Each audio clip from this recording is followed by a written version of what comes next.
بسم الله الرحمن الرحيم. بسم الله الرحمن الرحيم. بسم الله الرحمن अभी से mic mute कर। بسم الله अभी الرحمن से माइक। دا فیسبوک پاڼه سره یو انعکاس پیدا کړی چې به قید کې وسې کیږي.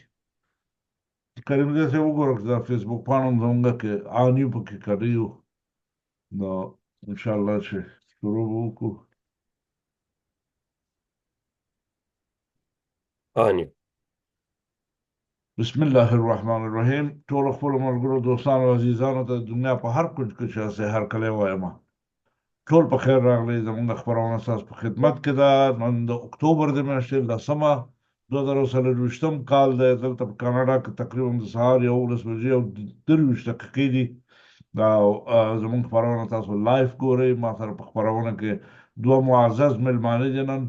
کریمزی صاحب تابع صاحب پخوانی ژورنالیست او د طلوع تلویزیون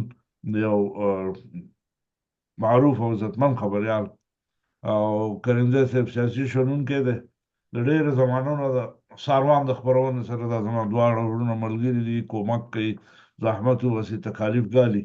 او ستاسو خدمت ته حاضرېږي او په حالاتو باندې موږ خبرې کوو. موږ هره اونۍ د تېرې اونۍ په خبرو په بعضې عمده موضوعګانو باندې غږېږو، بیا د هغې نه وروسته د اونۍ په هغه موضوع غږېږو. په دې اونۍ کې زموږ موضوع د خبرو دا ده چې د قامي عدالت د پښتنو جرګې سره د پاکستان حکومت مقاومتونه کړي دي او بالاخره دا مقاومت مات شوی دی. موږ په دې باندې بحث لرو. یو لنډې لنډې خبرې به پرې کوو. خو راځم د تېرې اونۍ خبرو ته. تېره اونۍ کې دا کله چې په خیبر کې د جرګې د جوړېدو لپاره تابع نیول کېده او خلک راټول شوي، خیمې درولې او څه د پاکستان د حکومت پولیسو او فوځي عسکرو په هغې باندې حمله کړې ده. هلته جنګ شوی و، جګړې شوې دي، ډېر کسان ویشتي دي، څو نفره وژل شوي او زخمیانو تعداد زیات و چې په پېښور کې ټولو شفاخانو او روغتونونو چې هغوی یو اضطراري حالت اعلان کړ او وویل چې باید ټول شفاخانې کار وکړي او ډاکټرانو د خلک د خپلو رخصتیو دې نه هم تېر شوي دي. ټولو کونډو خلکو کار کاوه چې مجروحینو او زخمیانو ته کومک ورسېږي. بله مهمه خبره دا وه چې د انټرنیشنل امنسټي انټرنیشنل په یو اعلامیه کې د پاکستان د حکومت نه غوښتي دي چې کوم هغه ناروا تورونه چې د پښتنو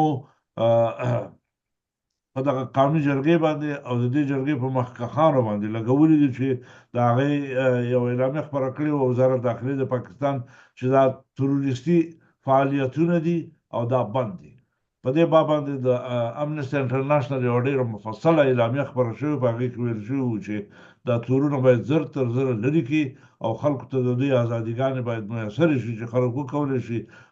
خپل په باب، د وطن په باب، د هر شي په باب چې غږېږي، یعنې د خلکو په ازادیو باندې محدودیت ونه لګېږي. په تازه خبرونو کې بیا نن راغله چې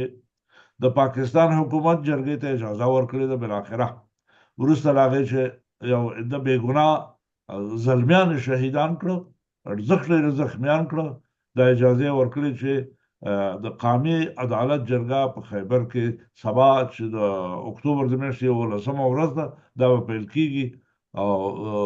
د خبرونو له قراره تقریبا د 40,000 تنو شاوخواو کې په خیبر کې هلته راغونډ شوي دي. د دې لپاره مکمل ترتیبات او تنظیم نیول شوی دی د پی ټي ایم یا د پښتنو د تحفظ موومنټ لخوا نه. او جرګه به سبا شروع کېږي. موږ د جرګې انتظار یو، او که چېرته داسې شرایط مساعد شي چې زمونږ دوستان د جرګې نه آنلاین موږ سره تماس ونیسي، موږ کوشش کوو د ارتباطاتو باندې لګیو کار کوو چې دا ارتباط قایم شي. خو بدبختانه څو ورځې وړاندې د انټرنیټ هم په جرګه باندې قید شوی و، انټرنیټ هم هلته موجود نه و. نو جرګې ته اجازه ورکړې ده. دې امیدواري شته چې انټرنیټ بیرته فعال شي، او انټرنیټ چې فعال شي انشاءالله تعالی زمونږ دوستان او عزیزان چې په جرګه کې هلته واقع دي هغوی سره به موږ سره په ژوندۍ بڼه باندې ارتباط نیسي، او موږ به تاسو ته د هغوی تازه تازه خبرونه هم انشاءالله چې نشروو. یعنې خبره دا ده چې سبا چې د جمعې ورځ ده دلته په کاناډا کې، موږ به بیا هم ستاسو په خدمت کې یو انشاءالله تعالی په 11 بجو د سهار. راځم دې خبرې ته. تابع صاحب دا سوال به تاسو ته راجع کړم. اول خو درته هرکلی وایم، ستړي مه شئ، درته وایم چې که چېرته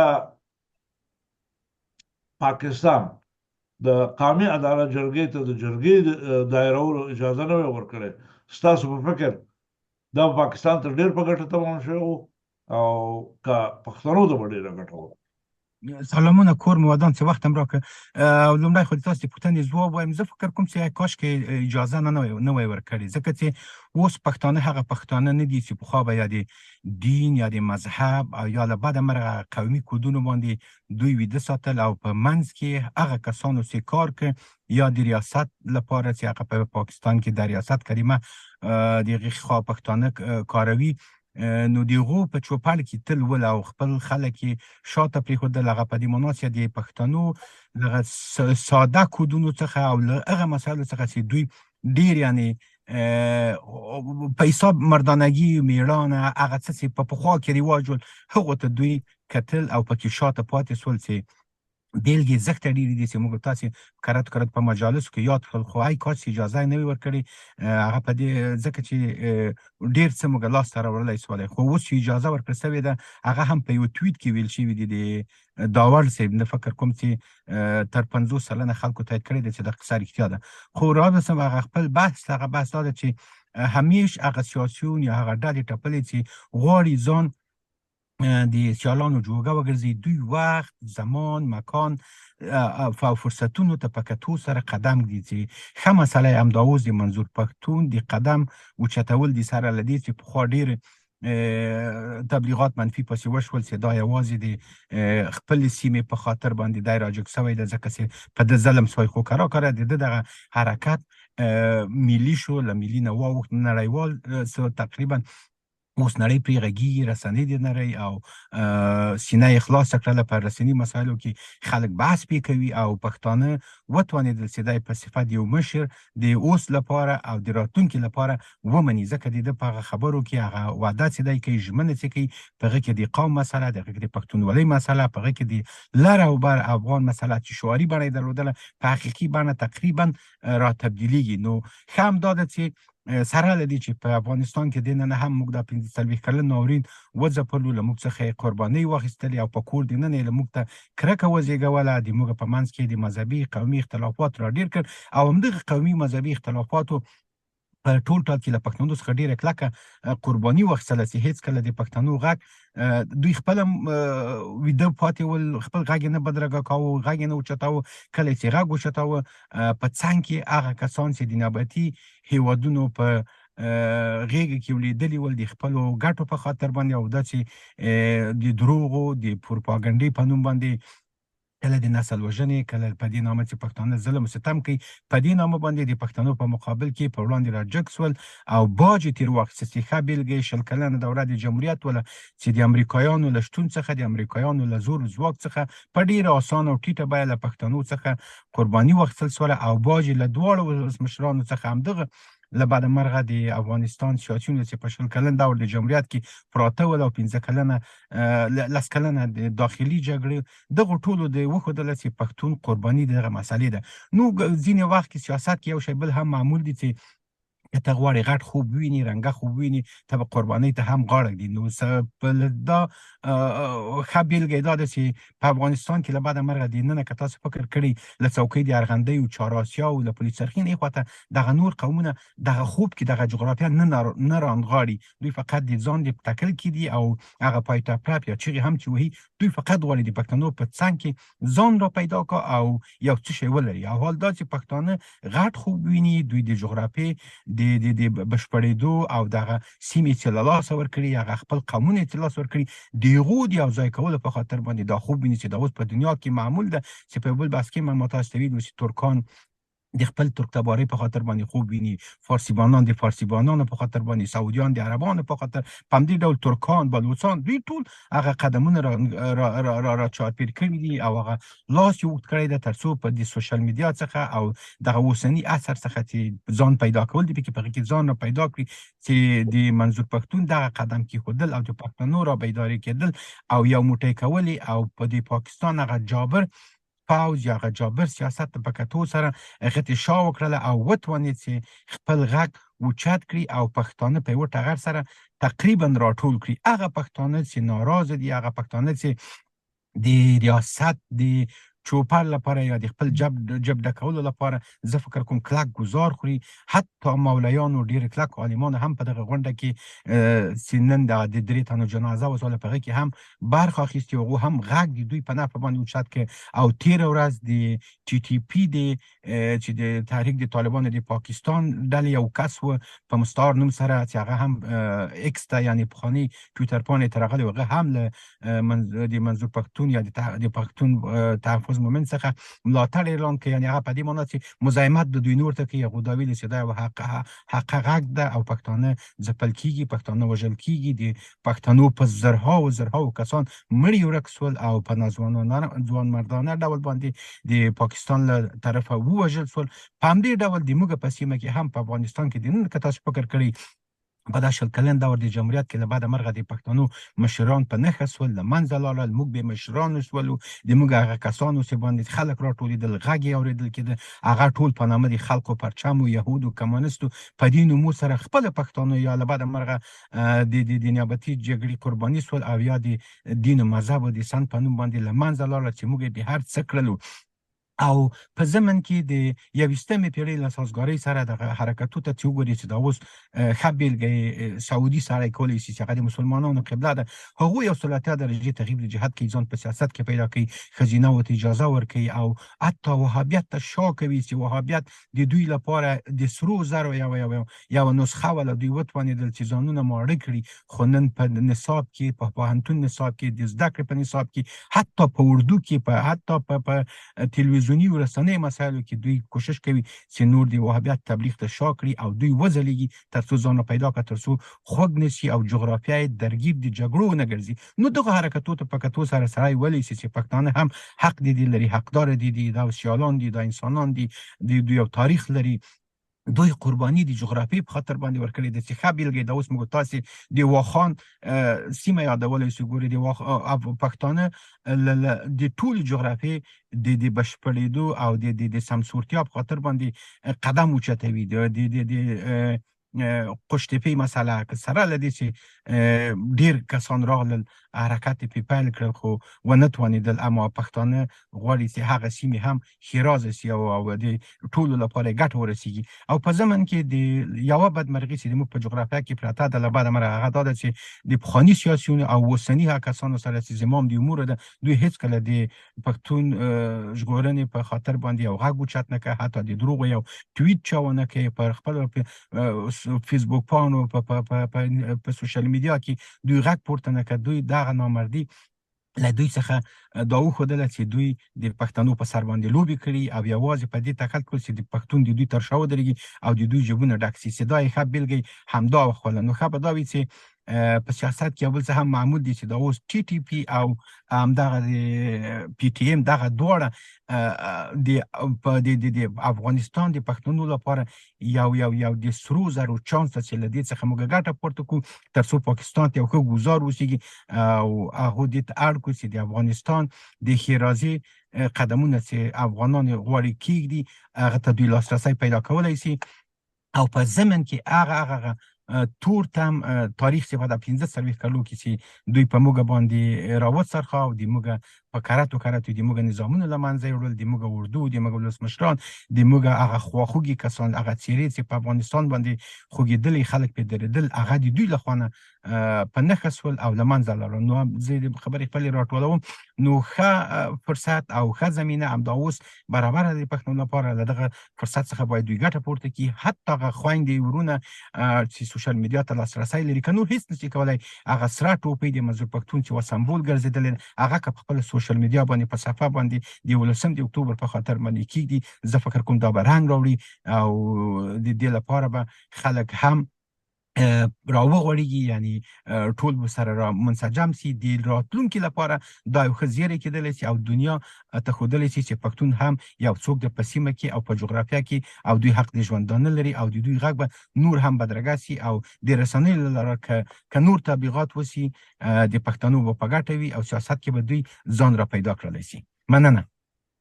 ډېر تشکر کوم. ډېره مهرباني تابع صاحب، ډېرې ښې خبرې. واقعا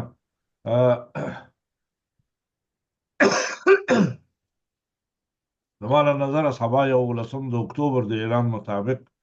د دغه لوی جرګې لومړنۍ ورځ ده. دا د پښتنو په تاریخ کې یوه ډېره مهمه او یوازینۍ لویه ورځ ده چې د پښتنو ټول قومونه یو د بل سره لکه ورونه هلته یوځای کېږي، د خپل برخلیک او د خپل د آینده تاریخ په باب باندې هلته تصامیم نیسي، فیصلې کوي. او خدای وکړي چې دا فیصلې او تصامیم هغسې وي لکه موږ چې په هغه تېره اونۍ کې په خپله اعلامیه کې د هغې تذکر وکړو چې هغه د ټولو پښتنو غوښتنه وي. دا هغه دا وي چې د ټولو پښتنو خیر پکې وي. دلته د لر او بر سوال نور نشته. د لر او بر سوال نور نشته دی. سوال اوس دا دی چې دا د لر او بر کلمې نه څنګه بل رنګ استفاده وشي، او هغه دا چې ټول پښتانه د هخوا او دې خوا په یوه جغرافیه کې سره متحدن بېرته راټول شي لکه سلونه کاله پخوا چې سره راټول. دا ډېره مهمه مسله ده. زه امیدوار یم چې پښتانه به دا تصمیم نیسي او په همدې باندې به فیصله کوي چې پښتانه باید نور دغه خطونه متونه او دا کرښې مرخې او د انګریز د سایز چې دلته عملي شوي په دې باندې پوه شوي دي. اوس نور نه غواړي چې دغه دوام وکړي دا شی. او بله مهمه خبره تابع صاحب چې تاسو ورته یوه اشاره وکړه، زه بالکل در سره موافق یم چې نن په دنیا کې ټول خلک غواړي چې خپل ځانونه وپېژني. ډېر پخوا ما په دې باندې یو څه لیکلي وو چې جهان د یو نوي ناسیونالیزم خواته روان دی. ټول مملکتونه ټول ملتونه غواړي خپل ځانونه وپېژني، د خپل ځان د پېژندنې، ترقۍ او د خپل ځان د حفاظت لپاره اقدامات وکړي. دغه دیموکراسي چې د امریکې په مشرۍ باندې په غرب کې را روانه ده او خلک ورباندې تعذیب کېږي، موږ ولیده د دیموکراسۍ په نامه باندې ډېر مملکتونه تباه شو او غرق شو. اوس دنیا هم پوه شوې، جهان پوه شوی، خلک پوه شوي دي چې دا دیموکراسي نور زموږ په درد نه خوري، بلکې دغه دیموکراسي بدبختانه د نوي او نامرئي استعمار په خدمت کې استعمالیږي. دا هم یوه خبره ده. او زموږ ټول امیدواري او ټول فوکس په دې باندې دی چې سبا ته زموږ د تاریخ ډېره مهمه ورځ ده. خدای وکړي چې زموږ ټول ملګري، دوستان، وطنداران، هر چېرته چې پښتانه دي، افغانان دي، باید دې په ملاتړ کې لکه څنګه چې تاسو وویل حد اقل کولی شي چې دغه سرې ټوپۍ یا د سرې خولۍ عکس په خپل فیسبوک پاڼه کې نشر کړي، از یو تبصره ورباندې وکړي. دا هم په خپل ذات کې یو لوی کار دی، دا پلوي ده. دا به کېږي انشاءالله تعالی او امیدواري همدې ته ده. کریمزی صاحب تاسو له هرکلی ووایم، ستړی مه شئ، په خیر راغلی. یوه اونۍ وروسته دی دلته په دې خپرونه کې ګورم، خوشحاله یم.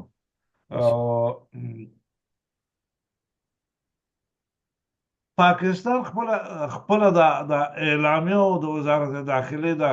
اعلان او مکتوب او دا شیونه یې بېرته واخیسته، خو د پښتنو نه یې مړي وکړه، هلته پښتانه یې زخمیان کړه، پښتانه یې ووژل. 80,000 پښتانه خو ورک دي، د هغه اعلان شوی دی او دا به سبا ته په دې جرګه کې ټولې دنیا ته وښودل شي. څه فکر کوې چې پاکستان په سیاست کې یوه ماتې وخوړه؟ بسم الله الرحمن الرحیم. سلامونه او احترامات د مجلس ګډونوال او لیدونکو ته. د حمزه بابا یو قول دی، هغه وایي چې که پښتون دې په زوره جنت ته روان کړی او در سره نه ځي، که دوزخ ته دې په خندا روان کړی او کېدای شي ستا نه مخکې لاړ شي. نو دغه د پاکستان د ریاست د خوا نه د دې جرګې ته اجازه ورکول، دا یو نوع زما په نظر باندې یو ډیپلوماتیک حرکت دی چې پاکستان په دې پوه شو چې دا ملت دې مسلې ته جدي ولاړ دی، دا مسله ورته اهمیت لري او د دې مسلې په ارزښت پوه شوي دي او کور دې وداني. د منظور پښتون چې دغسې یو پروسه یې وچلوله دا تېرو 3 میاشتو کې، مخصوصا د ګیلمن شهید د شهادت نه را په دې خوا ته چې دغه ملت یې په دې قانع کړلو چې کم از کم یو جرګه باید وشي، یو بحث باید وشي او د دې جرګې د تابع دپاره یا د دې د تدویر دپاره یې داسې یو مناسب تصمیم ونیولو چې د پښتنو په تاریخ کې داسې روښانه تاریخ چې لري دغه افریدي قوم دی او د افریدو په ټول د تاریخ کې ډېرې قربانیانې یې ورکړي دي، خو بیا یې ډېر لوړ موقفونه نیولي دي په داسې ملي مسایلو کې، مخصوصا د افغانیت او د پښتونولۍ او د سیمې او د جغرافیه په اړه باندې. دغه قوم دغه قبیلې ډېر زیات خپل دغه ښودلې ده، دا مېړانه ښودلې ده په تاریخ کې. نو منظور پښتون وتوانېدلو چې هماغه تاریخ ته رجوع وکړي او د هماغه تاریخ د تجاربو نه یو څه استفاده وکړي او داسې یو قوي قوم، یو قوي کورنۍ ټبرې انتخاب کړو د دې جرګې د کوربهتوب دپاره چې هغوی واقعا ودرېدل دې موضوع ته چې دا موضوع دا جرګه باید وشي، دا کوربهتوب باید وکړي، دا پښتانه دغه مظلوم ملت باید کومک شي چې وشي چې دوی په خپل سرنوشت باندې بحث وکړي. راځو ستاسو د پوښتنې ته خادم صاحب محترم، د ریاست مخالفت د جرګې سره د دې دوه اړخه دي. یو اړخ یې دا دی چې د دوی مفادات په ضرر کې دي. که دغلته داسې یو منظم بحث وشي او منظم تشکیلات رامنځته شي، د قومونو لیډران، د قومونو د کورنیو، د منطقو، د سیمو رهبري وټاکل شي او ولسي تعینات وشي چې د ولس د خوا نه وټاکل شي، نو بیا د دې مخه نیول به ریاست ته ډېر ستونزمن وي، ځکه چې دلته خو معدنیات دي، ذخایر دي، ترانزیت دی، نور داسې طبیعي ارزښتونه دي، د سیمې جغرافیوي ارزښتونه دي چې بیا به دوی خپل ولسي مالکان ولري، هغه اصل مالکان به ولري او اصل د خبرې خلک به ولري. زما تجربه او زما دغه کم سن چې ما ته ښیي د ریاست د خوا نه په تېرو دېرشو کلونو کې دغسې د خبرې خلک او دغسې د سر خلک نه دي پرېغوستل شوي. همیش په مختلفو اشکالو باندې، په مختلفو اپریشنو عملیاتونو باندې، کله د طالب په نامه شروع کړي، کله د تورپاټکو په نامه شروع کړي، کله د مسعود مومنټ په نامه باندې عملیات کړي دي. مختلف په عنوانونو باندې دوی دغسې با ارزښته او د خولور خلک چې د منطقې رهبري کولی شوله، ولسي رهبري کولی شوله، هغه د منځه وړل شوي د دې د خاطره چې د دوی مفادات متضرر نشي. یو موضوع، یو اړخ د دې قضیې دغه دی چې د ریاست مفادات متضرره کیږي. دویمه خبره چې د دې جرګې د مخالفت هغه اساس دی د دوی د کړي ناخوالو او د کړي جرمونو محاسبه ده. لکه څنګه چې د دې جرګې ته ولسي عدالت نوم ورکړل شوی دی چې یو عدالت به لګیږي او هلته به محکمه دایریږي او هلته به خلک په دې پریکړه کوي چې دغه جرمونه ترسره شوي دي او د دې جرمونو په مقابل کې باید څه اقدام وکړلی شي. دغه دویم اړخ دی او دغه دویم اړخ نسبت د لومړي اړخ نه ډېر دغه لري، ضرر لري د ریاست دپاره چې ولس به خپل یو رسمي تحریري سند سره د ارقامو، سره د احصایې نړیوالو محاکمو ته تسلیموي، ملل متحد ته به ځي، داسې نور ستر سازمانونه چې دي د نړۍ د بشر د حقونو مدافعین سازمانونه، هغوی ته به دوی دغه د جرګې پرېکړه لیک او دغه د عدالت قطعنامه به ورته د ارقامو سره تسلیمیږي چې دا د پاکستان د ریاست دپاره ډېر یو لوی ضرر لري چې یعنی دوی سره دغه نړیوال تعاملات چې اوس ورسره په نړۍ په کومه کچه کوي، امکان د دې ډېر شته دی چې تر 50% نه ډېر منفي تاثیر ولري په دغه جرګې قطعنامه که د نړیوالو سره شریکه شي. د پاکستان ریاست یا دغه ادارو چې د دې جرګې د تدویر د اعلان د پیل د ورځې نه مخالفتونه شوي دي، په مختلفو شکلونو باندې مخالفتونه شوي دي. اولنی حرکت یې دغه وکړو د مخالفت چې دوی ذاکر نایک راوغوښتو، دعوت یې کړلو، مختلف شکل یې ورته ورکړلو چې دغه دوی کوشش کولو چې ځکه چې دا پښتون ملت خو ډېر یو ایډیالوژیک او عقیدوي ملت دی، دوی به چون ډاکټر ذاکر نایک سره واقعا دغه خلک یو ځانګړې مینه او علاقه لري، ځکه چې دې سړي د دین او د اسلام د اشاعت دپاره ډېر زیات کار کړی دی. نو اوله حربه چې پاکستان استعمال کړله په فوج یا اسټابلیشمنټ یا کوم استخباراتي سازمانونه چې د ډاکټر ذاکر نایک د شخصیت نه استفاده وکړه د جرګې په مخالفت کې. بیا په دغه اخرو ورځو کې که تاسو متوجه شوي وئ د پی ټی آی د عمران خان د ګوند د خوا په اسلام آباد کې ډیر زیات پښتانه مصروفه کړل چې یو مظاهره او یو دغه پرلاتې د پی ټی آی د خوا نه ترتیب شولو او هغې کې دغه د پاکستان د پی ټی آی چې کوم اکثر آزادي پښتانه دي دغه مظاهره په اسلام آباد کې دایره کړله چې هغې کې ډېر زیات پښتانه مصروفه کړل حتی تر دې پورې چې هغه مانوري جنګونه پکې وشول چې پښتانه په ننګ کې راشي او دغه پی ټی آی دغه مظاهره په مخ ویسي. په دویم لارې یې بندې کړلې د جرګې د ګډونوالو دپاره چې جرګې کې کم خلک چې دعوت شوي وو د مختلفو اضلاعو منطقو د خوا نه د سوات نه نیولې تر د کوټې او د پشیمه پورې دغه خلکو د قومونو مشران چې په کومو لارو راتلل د دوی ته لارې بندې شولې. دویم د پی ټي ایم د منظور د ډلې د خوا نه چې کوم استازي ټاکل شوي وو کارډینیټران د مختلفو منطقو دپاره تقریبا اندازه داسې ښیي چې تر 400 کسانو پورې د دوی کارډینیټران په مختلفو منطقو کې فعلا د پاکستان د فوج سره بندیان دي چې د دې جرګې دپاره دوی د کارډینیشن یا د ارتباطاتو مسؤلیت په غاړه لرلو. نو هغه 400 پورې دا ډېر لوی تعداد کیږي او دا خلک فعلا بندیان دي او ډېری ورک دي معلوم نه دي چې بندي دی په جیل کې دی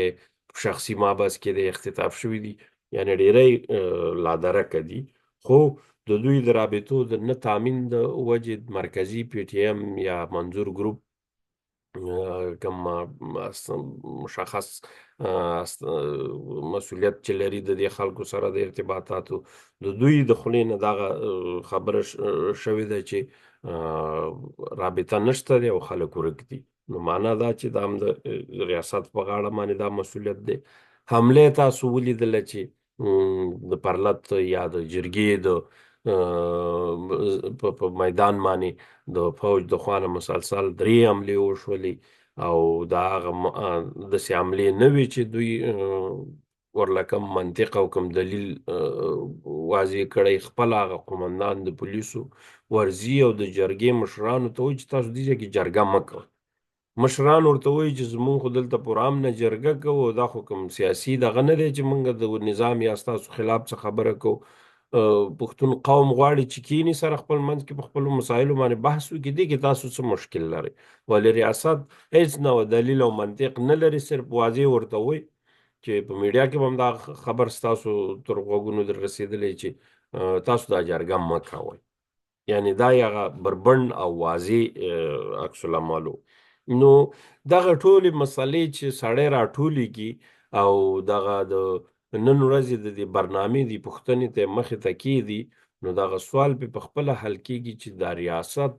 ولې د دې جرګې نه احراس او تشویش لري ولې مخالفت کوي د دې جرګې د اړتیا په دغه باندې چې ولې دا پښتون ملت ورته دومره لیواله دی نه دا چې تنها د پښتنو په سیمه کې بلکې په نړۍ کې چې پښتانه په هر ځای کې میشت دي هغوی ټول دې ته ډېر زیات د ضرورت او د اړتیا په سترګه ګوري چې دا د دې عصر د دې وخت ضرورت دی لکه مخکې چې خادم صاحب محترم تاسو یو اشاره وکړله چې دا نشنلیزم په نړۍ کې اوس بحث ته راولیدلی دی او د دې دلیل دا دی چې دیموکراسي او دغه حکومتولي یا او جمهوریتونه دا تعاملات دي دا شیوې د برخورد دي ولې نشنلیزم چې دی دا یو عقیده ده دا د انسان هغه د جینز او د پیدایښت نه د انسان په وجود کې یو ماده ده چې هغې ته نشنلیزم وایي. نشنلیزم چې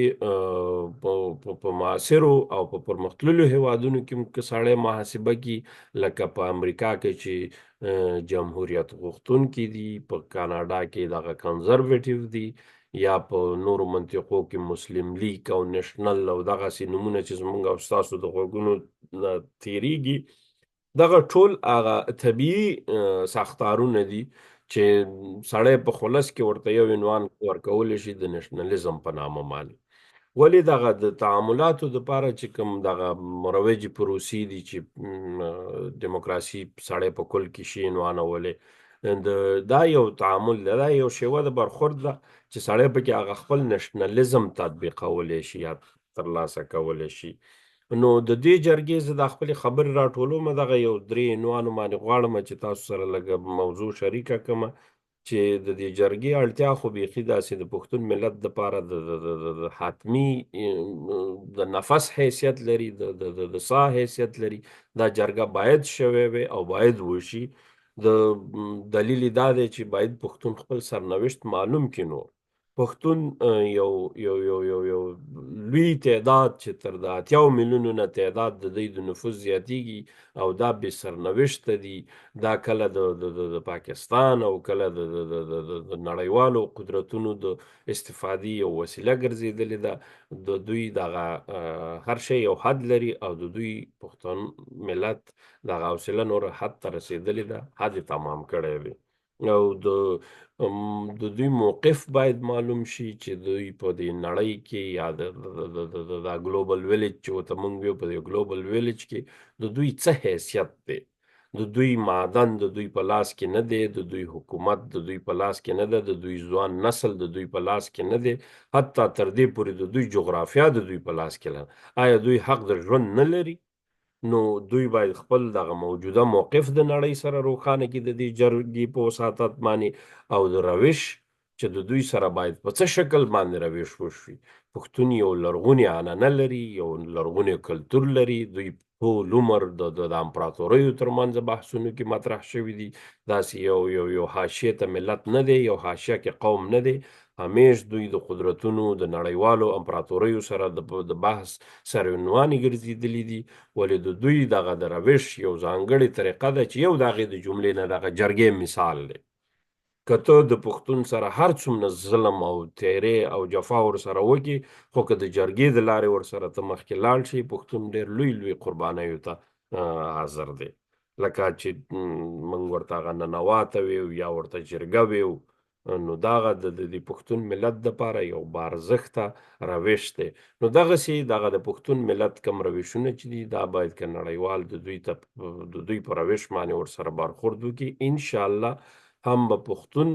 سوکاله ژوند ولري، هم به نړۍ ته کم تهدید نه وي موجود. تر نن ورځې پورې ته ډېره زیاته منفي استفاده شوې ده د پښتون ملت د پښتون قوم نه. د دې معنا دا نه وه چې پښتون ملت او پښتون قوم په دې شیانو نه پوهېدلو. دوی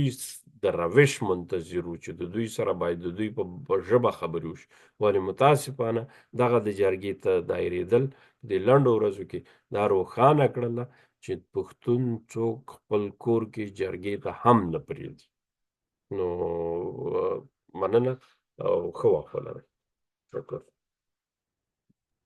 کرندی صاحب ډېره مهرباني، ډېر تشکر. زما د نظر نه دغه 2-3 ورځو حالاتو موږ ټولو ته دا وښوده چې پاکستان د پښتنو د قومي عدالت جرګې په مقابل کې یو لوی سیاسي شکست وخوړ. او زه د قومي عدالت د جرګې ټولو مشرانو ته، غړو ته، وړو ماشومانو ته مبارکي ورته وایم. دا یوه لویه کامیابي ده چې زموږ په برخه شوې ده، او خدای دا کامیابي دوامداره کړي. هیله من یم چې د دې کامیابیو پسې نورې کامیابۍ هم لا منځته راشي. تابع صاحب تاسو کومه دغه لرئ، یو تبصره لرئ، مهرباني وکړه. راځه. ما دغه د یو مثال ما ورکو، دغه د یو شاعر د ممتاز د پښتو هغه په شعر کې خپل دغه تفسیر د معنا لري چې دغه اوبه په زور باندې خپل لار پیدا کوي. کله چې سیلاب راسي، له خسو خاشاکو، له زورورو تیږو، له ځنګلو څخه تیریږي، هر څه ماتوي، له ځانه سره وړي. نو دغه زور ته، دغه سیلاب ته خپل هم دغه جابر ریاست زمینه مساعده کړله چې د پښتون سره له دې چې پیداوار دي صوبه سرحد نهایتا ډیر دي، دغه لار له ترکمنستان، ازبکستان، ایران، له دغه ټولو پولو سره دغه سیمه راتیریږي. د دوی ګمرکي محصولات دغه ټولو ته دوی شا کړله. او په بل هغه ښه بېلګه د ما بل بحث کې هم تاسو سره ویلي چې الطاف حسین دی. الطاف حسین ډېر مغروره کبرجن سیاستمدار ده، خو نن هغه د پښتون نوم واخلي او د هغه تر شا درېږي چې دا هم په پاکستان کې یوه ستره خبر ده. دلته او د بل می دغه ویل غوښتل می چې دغه پښتانه که غواړي چې ځان را پیدا کړي ګوره ښه بېلګې د افغانستان کې کله چې د طالبانو پاور دور کې چې امریکې حمله وکړله کلیپونه اوس هم شته چې وایي غټ غټ بمونه واچوئ تر څو موږ قدرت ته ورسېږو نو دا په سیاست کې ځای لري خو د خپلو خلکو د وزنو نه نو له بعد مرغه دغه شی په سیاست کې معمول دي راغلي دي نو موږ کولی شو چې له د اوسني فرصت څخه چې موږ لاس ته راغلی زه بیا خپل مخکنی خبر تکراروم چې دا بهترینه چانس ده بهترینه وخت ده همدغه زمان و مکان ده چې په کرته موږ شاور ته کړی ده او وخت چې کریمجي صاحب یو ښه بېلګې ویلې چې د پښتنو له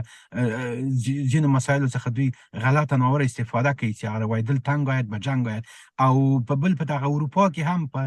کله چې دغه ابراهیمي ادیانو ته شا سوله بیرته ضرورت ورته پیدا شي که تاسو فکر کړئ چې د اوکراین کې هم د کلیسات بیا ځلې منډه واخیستله په اورشلیم کې په اسرائیلو کې دوی خپل منبر ته منډه واخیستله نو دغه بعضې وخت دغه کودونو ته اړتیا لیدل کېږي سره له چې پنجابیانو ډېر کوشش وکړي چې دغه جرګهیي مسایل په پاکستان کې له منځه یوسي هغو ته دا تصویر ورکړي چې تاسې ماډرنه پښتانه یې سره له دې چې دغې جرګې اوس رنګ راوړ او په څنګ د همدغه مدرنیزه یا چې د دوست دنیا یو کلی ګرځېدلی ده دغه حرکت ضرورت و چې باید د جرګې نوم بیا ځلې راژوندی سي او پښتنو ته تاریخ وښودل سي چې موږ هم دغسې یو څیز لرو سره له دې چې په نصاب د کوزې خوا پښتنو کې د تاریخي مسایل هېڅ اجازه نه شته چې د احمدشاه بابا یا د میرویس نیکه یا د پاچا خان د دغه مسایل په تاریخ کې ځای ولري حتی پښتو نصاب کمرنګه دلته اردو ژبه ته ډېر کار کېږي او په کشمیر کې چې په اول خط کې بیا د جنګ ضرورت کېږي هلته پښتون زوی ور وړاندې کوي او په اول خط کې بیا د پاکستان په نفع باندې بیا پښتون جنګېږي نو ښه به دا وي چې دغه مسایل پښتانه ورته ځیر سي او نور څاپېړه د دښمن په خپل مخ ونه مني مننه ډېر تشکر کوم ډېر تشکر واقعا هم دغسې ده واقعا هم دغسې ده د پښتنو نه په هر وخت کې خلکو د خپل ځان په ګټه باندې استفاده کړې ده په انګریزي کې یو اصطلاح ده هغې ته یو ښه نوم اخلي ګیني پیګ ورته وایي ګیني پیګ هغه شی دی چې خپل خلک پرې تجربې کوي دا تاسو ولیدلي اورېدلي خو حتما دي لوستي به مې چې د حیواناتو باندې خلک ډاکټران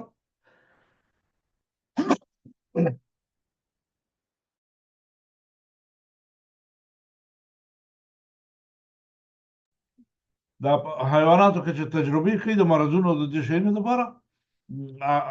نو په سیاست کې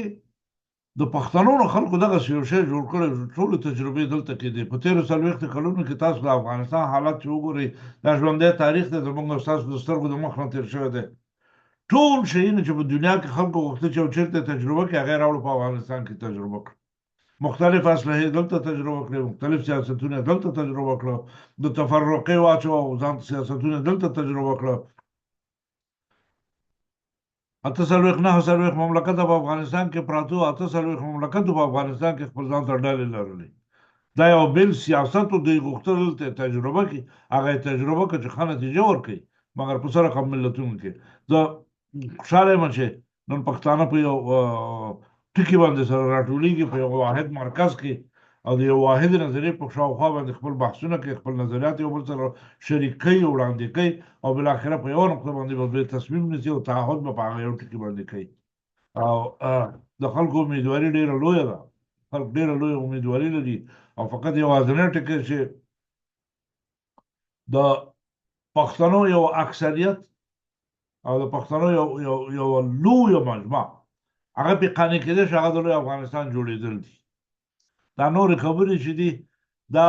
داخلي خبرې دي د پاکستان د چتر لاندې د پښتنو ژوند دا به په هر وخت کې همدغسې د مشکلاتو سره مخ کړي ځکه هلته پاکستانیانو خصوصا د کومې ورځې چې جوړ شو تر ننه پورې دا طبیعي شی دی چې په هر قوم کې ته کولی شي خلک په بیه واخلي په هر ملت کې دغسې کسان شته چې خرڅېږي هغه اخیستی شي د سیاست لپاره د خپل اهدافو لپاره پاکستان هم د کومې ورځې نه جوړ شو تر دا ننه پورې په پښتنو کې ډېر داسې کم ظرفه خلک پیدا کړه هغه په بیه اخیستي دي هغې نه رهبران جوړ کړي دي د هغې نه لیډران جوړ کړي دي ډلې ورپسې دي د چا په سر سره خولۍ ده د چا په سر شنه لونګۍ ده په دې رقم یې ساتلي دي او او ټول ستا په ژبه غږېږي، زما په ژبه غږېږي، د همغه قرآن آیت او حدیث آیت درته وایي چې دا زه او ته پې عقیده لرو، د همغه رسول مقبول صلی الله علیه وسلم حدیثونه درته بیانوي چې زه او ته هم پې عقیده لرو. په همدغه شیانو باندې دا پښتون وهلی دی تر ننه پورې دا شی شوی، مګر نن دا پاڼه اوښتې ده، دا پاڼه اوښتې. اوس خلک په هغسې کسانو باندې اعتبار نه لري. دغه نن د ایمل ولي یوه ویډیو خپره شوې ده، ما ولیده یاره یو 200 یا 2500 زیات کامنټ به پکې په د 2500 کامنټو کې یو 2 کامنټ یا 4 کامنټ به د په طرفداري نور ټول کنځاوي دي، ټول د تسپک سپوري وي، حتی ښځې راوتې دي په ده باندې ویډیوګانې جمع کړي دي چې وشرمېږه خجالت وباسه. د پښتون لپاره مرګ دی چې ښځه ورته پیغور کړي. د دې معنا دا ده چې پښتانه راویښ شوي دي، په پښتنو کې سیاسي شعور دی، پښتانه خپل رهبریت غواړي، خپل لیډرشپ غواړي، خپله خاوره غواړي، خپله جغرافیه غواړي، خپل نظام غواړي، خپل حکومت غواړي، خپل اقتصاد غواړي. په دې خبره پوه دي، دا به غواړي دا یو ورځ کېږي او دا شی کامیابۍ ته رسېږي. ډېر خوشحاله یم، تشکر کوم. کریم زی صاحب تاسو کومه خبره لرئ؟ تابع صاحب تاسو څه خبره لرئ؟ زموږ د نن ورځې خپرونه ډېره لنډه موږ ترتیب کړې وه په دې خاطر باندې چې انشاءالله تعالی سبا بیا د خاص راپور دپاره ستاسو په خدمت کې داسې خاص کوم دغه نه وي چې سړی پې بحث وکړي، خو دا د سبانۍ ورځې دپاره به انشاءالله تابع ونیسو چې د دوستانو سره خبره وکړو چې وکولی شو چې په ژوندۍ بڼه باندې د جرګې نه بعضې بحث ولرو، کوم دوستان هلته وتوانېږو چې انټرنیټ وصل کړلی شي. نو انشاءالله سبا له به خپل پروګرام دغه کړو. نن که فکر کوم همدغومره به کفایت وکړي. ډېره مننه کوم ستاسو نه، ډېره مننه کوم د ټولو لیدونکو او اورېدونکو نه. خواهش کوم د ټولو نه دا زموږ خپرونه شیر کوئ د خپلو دوستانو او عزیزانو سره. دا ورځې ډېرې مهمې دي چې دا زموږ خبرې هم خلک واوري. پرېږده که یو څو کسان موږ ته بدې ووایي او 20-30 خو به راته ښه ووایي، دې کې نه یو. موږ خبره دا ده چې دغه آیډیا او دا نظریه رسول ډېر مهم دي په قوم کې چې حتی بیخي عوامو ته ډېرو بې سوادو هغه ادنا خلکو جامع ته هم باید دا خبره ورسېږي چې د پښتنو ضرورت څه شی دی په دې وخت کې، څه ضرورت دی د افغانانو لپاره. هغه ضرورت پورې به ټول ځایونه منسجم کړي. د سبا جرګه د 3 ورځې جرګه باید کامیابه کړي پښتانه. د 3 ورځې جرګې نتایج باید ډېرې درندې او د پښتنو ټولې غوښتنې وي او د هغې د تطبیق لپاره بیا وروسته ورته طرحې او پلانونه مشترکاً جوړ شي. زه خپل ټول لیدونکو تاسو په خدای سپارم. الله مل شه. تر سبا انشاءالله تعالی بیا ستاسو په خدمت کې یو. ساروان ستاسو په خدمت کې دی او دا د لوی پښتونخوا د ټولو ملي ګراهانو یو مرکز دی د وینا لپاره. کور ودان. کریم زی صاحب ستړی مه شئ، په خیر راغلی. تاسو هم په خیر راغلی تابع صاحب. الله د ټولو مل شي. خدای پامان.